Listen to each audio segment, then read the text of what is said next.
सुप्रभात मित्र हो, मी साई राजकीर स्वागत करतो तुमचं माझ्या आणखीन एका नवीन व्हिडिओमध्ये। बऱ्याच दिवसांनी मित्र स्वागत करतोय। तर मित्र आज आहे 15 ऑगस्ट आपला स्वातंत्र्य दिन। तर सर्वप्रथम तुम्हाला स्वातंत्र्य दिनाच्या खूप खूप शुभेच्छा। आमच्या घरी पण बघताय झेंडा वगैरे लावलेला आहे। तर मित्र आजचा हा ब्लॉग आपला डेली ब्लॉग असणार आहे। आज जे दिवसभरामध्ये होईल तेच सगळं तुम्हाला मी दाखवणार आहे आणि आपल्या एक आता यूट्यूबर मित्र पण येणार आहे। तर तो कोण आहे तुम्हाला पुढे समजेल आणि तो कशासाठी येणार आहे ते पण तुम्हाला सांगतो पुढे व्हिडिओमध्ये। तर चला आजच्या व्हिडिओला सुरुवात करूया। तर मित्र व्हिडिओमध्ये पुढे जाण्याच्या अगोदर मस्तपैकी आधी नाश्ता करून घेऊया। आज बघा आमच्याकडे आईने नाश्त्याला बनवलं आहे इडली चटणी मस्तपैकी। माझी खूप फेवरेट आहे इडली चटणी। तर मस्तपैकी या नाश्ता करायला आणि मग आपण व्हिडिओ पुढे कंटिन्यू करूया। तर तुम्हाला बोललो तो आपले एक यूट्यूबर मित्र पण येणार आहेत। ते बघताय आपले आलेले आहेत मयूरदादा पाटील, सुंदर माझं कोकणचे सर्वेसर्वा मालगुणकर। नमस्कार। चांदेर आहेत। तर विशेष फेरी येस आणि बऱ्याच दिवसांनी म्हणजे चाललं होतं यायचं ते आज योग आला। आणि आल्या साईने तर पहिले नाश्ता करून घ्या। इडली आणि चटणी येस तर ती फस्त करूया आणि नंतर मग तुमच्या भेटीला येऊया। येस सुरू। तर मित्र आत्ताच नाश्ता वगैरे करून झाला मयूरदादांचा आणि आता आम्ही चाललो आहेत। आणि मयूरदादा कशासाठी आलेत माहिती काय, खास आमच्या गावामध्ये जो धबधबा आहे आमचा गावातला वॉटरफॉल, तर तो पाहण्यासाठी खास आलेत मालगुणवरनं। आणि तर तुम्हाला पण आजच्या व्हिडिओमध्ये धबधबा आमच्या गावाला दाखवेनच मी। तर चला आता जाऊया धबधब्याच्या इथे। चलो आता आपण इथून असं आलो आणि अशी काहीशी वाट आहे आमच्या गावाच्या धबधब्यावर जाण्यासाठीची। मस्तपैकी असा पाट आहे, पाट पाण्याचा बघता इथे असं ह्या पाटातून चालत चालत जायचं आहे। पुढे मयूरदादा पण ब्लॉग शूट करतायत, त्यांच्या चॅनलवरती पण येईल सुंदर माझं कोकण असं त्यांचं चॅनल आहे। चला हळूहळू जाऊया। असा अशी काहीशी वाट आहे छोटीशी, मस्तपैकी निसर्गाच्या सानिध्यात वसलेला आमच्या गावचा धबधबा पाहायला जाऊया।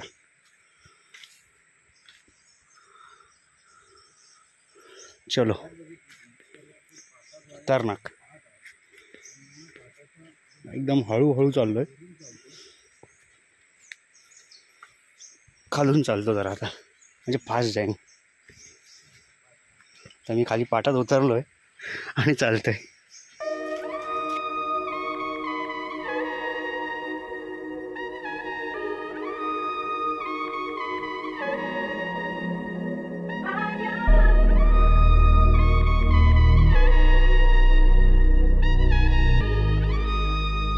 पोहोचतोय आपण धबधब्याच्या इथे। आवाज पण तुम्हाला येत असेल ऐकायला। बघताय पाटामध्ये पण थोडं पाणी आता यायला सुरुवात झाली आहे। इथे बघताय पाणी आहे पाठामध्ये। तिकडे खाली एक कोंड आहे, म्हणजे धबधबावरून सगळं पाणी येतं ते खाली जातं आणि धबधबा पुढे आहे। वॉटरफॉल दाखवतो तुम्हाला आता मी।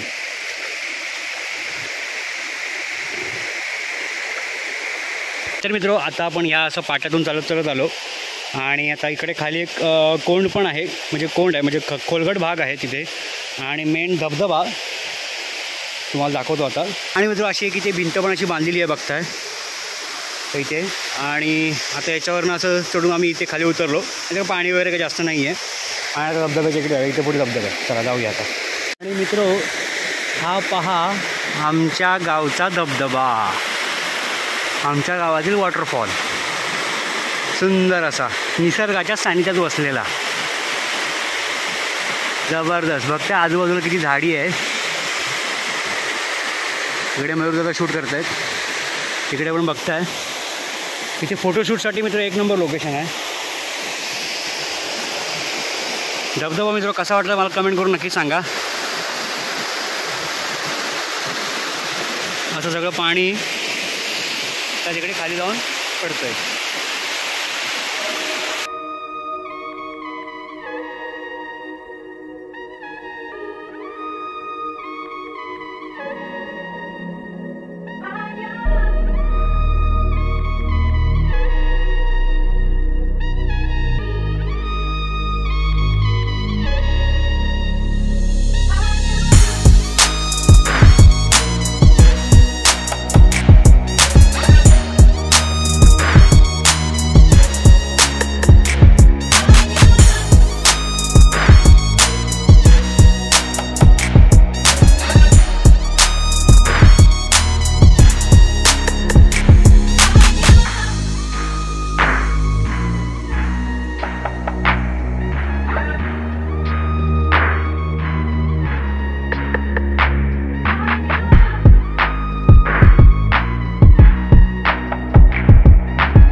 आणि मित्र आता आहे ना पाण्याचा फोर्स खूप कमी आहे, कारण का आता पाऊस पण मागचे 10-12 दिवस पाऊसच नाही पडला आहे.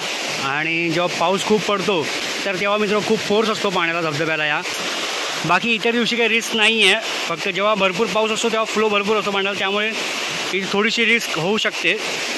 बाकी इतर वेळेला काही रिस्क नाही आहे. एकदम सेफली धबधबा आहे हा आमचा, बघताय.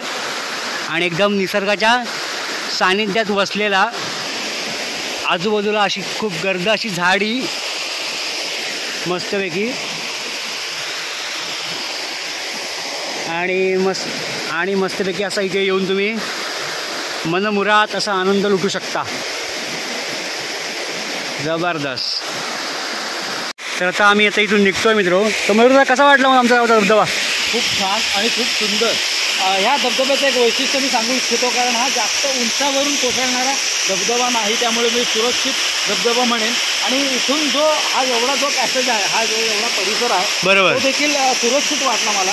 फक्त जो ओलसर भाग आहे तिथे स्लिपरी निर्माण झालेली आहे. बरोबर, अर्थातच प्रत्येक ठिकाणी होणारच. फक्त इथं जाताना फक्त विशेष काळजी घ्या.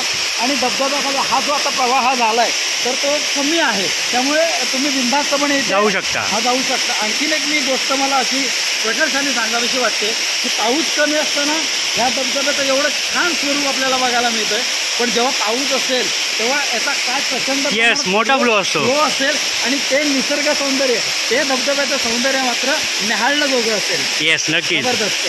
तुम्हाला मस्त वाटलं ना? मस्त, एकदम मस्त. धन्यवाद. बघितलं ना किती येस मस्त. खरंच. येस.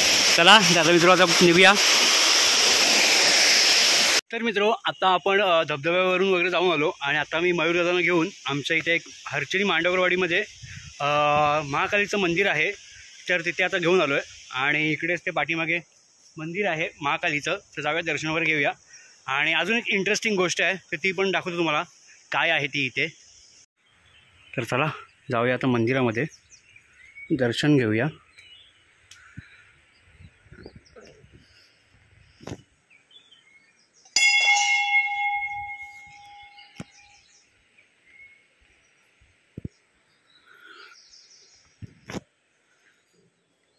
महाकाली माते की जय.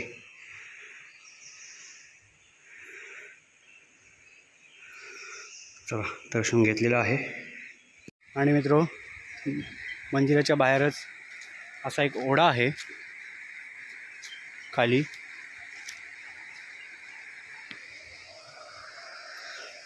आणि तुम्हाला मी आता ती इंटरेस्टिंग गोष्ट दाखवतो. त्याची ती वरती आहे एक गुहा आहे, एक गुफा आहे आणि ती पांडवकालीन आहे. तर त्याचं त्याची सगळी माहिती तुम्हाला तर पुढे व्हिडिओमध्ये सांगतोच. तर आधी पहिले ती गुफा बघून घेऊया आपण. आणि असं काहीसं बाहेरून हे मंदिर दिसतंय. चला की आता गुफेकडे जाऊया आपण. तर असंच तुम्ही मंदिराच्या इथून असं आलात की अशा इथं पायऱ्या आहेत, प्रॉपर स्टेप चिरेबंदी केलेल्या आहेत. अशा वरती चढून जायचं आहे. जाऊया.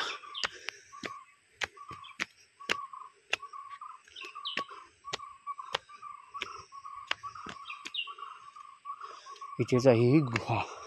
आता आपण इथे बघताय पोहोचलो आहोत त्या गुहेच्या इथे. आणि बघताय एका दगडामध्ये अशी कोरवलेली आहे ही गुहा. बघताय पूर्ण एक असं दगड आहे हा. जाऊयात आतमध्ये पण आपण. असे बघता इथे असे एक खांब आहे, हा एक इथे खांब आहे दगडी, आणि हा एक. जाऊया आता आपण आतमध्ये. आणि इथे बघताय एक शंकरची पिंड देखील आहे आतमध्ये.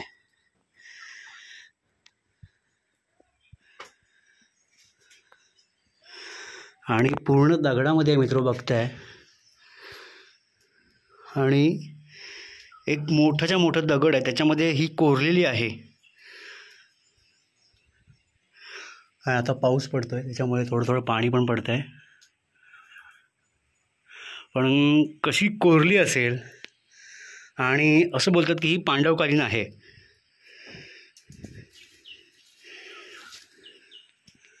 एकदम स्ट्रक्चर एकदम जबरदस्त आहे. तर मित्रो, आता आपण ही गुहा बघितलीच, आणि आता मी याच्याबद्दल थोडी तुम्हाला माहिती देतो. ही गुहा आहे ना पांडवकालीन आहे. आपले पांडव वनवासामध्ये होते, तुम्हाला माहिती असेलच. आणि वनवास संपवून पांडवांना 1 वर्षाचा अज्ञातवास होता. तर अज्ञातवासामध्ये पांडव 1 रात्र ह्या गुहेमध्ये राहिले होते, अशी आख्यायिका आहे. या गावाच्या लोकांचं पण म्हणणं हेच आहे की 1 रात्र ह्या गुहेमध्ये पांडव राहिले होते आणि त्यांनीच ही गुहा कोरली आहे, असं गावातल्या लोकांचं म्हणणं आहे, इकडच्या लोकांचं. आणि याबद्दलची म्हणजे कितपत हे तथ्य आहे की नाही ते पण मला माहित नाही एक्झॅक्टली. पण आता सगळी लोक वगैरे आहेत ना आमच्या इकडचे वगैरे की हेच सांगतात की ही पांडवकालीन गुहा आहे आणि पांडवांनीच ही गुहा कोरली आहे आणि ह्या गुहेमध्ये 1 रात्र पांडव राहिले होते. तर आणि एकदम बघतो म्हणजे पूर्ण अशी दगडामध्ये कोरलेली आहे, आणि कशी कोरली असेल म्हणजे विचार करा बघतोय. आणि हे आत्ताच म्हणजे आत्ताची माणसं हे कोण करूच शकत नाही. ह्याच्यावरनं आपण विचार करू शकतो की म्हणजे हे कोणीतरी खूप वर्षापूर्वीची ही वास्तू आहे. बस एवढंच मी सांगू शकतो. आणि बघितलं तर असं तुम्ही किती सुंदर अशी गुहा आहे ही पांडवकालीन गुहा.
आता जी मिरवणूक बघताय तुम्ही ती आहे रत्नागिरीच्या राजाची आगमन मिरवणूक आहे ही.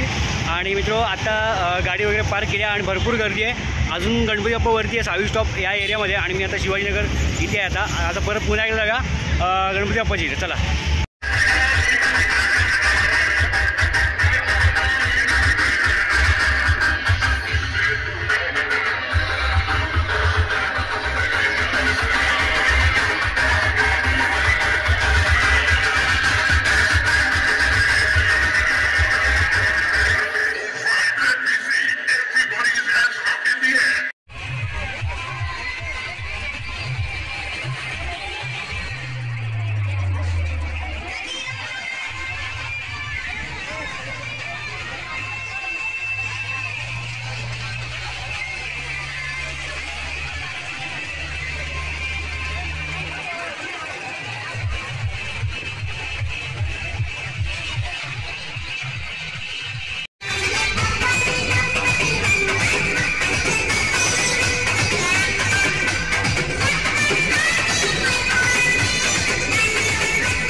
तर मित्रो खूप मस्त मजा आली. रत्नागिरीच्या राजाची आगमन मिरवणूक होती, तर खूप मस्त माहोल होता, DJ वगैरे होता, खूप मस्त मजा आली.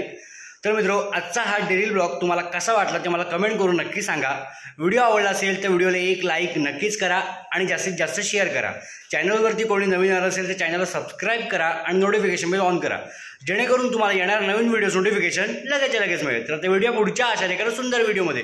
तोपर्यंत बाय बाय, शुभरात्री.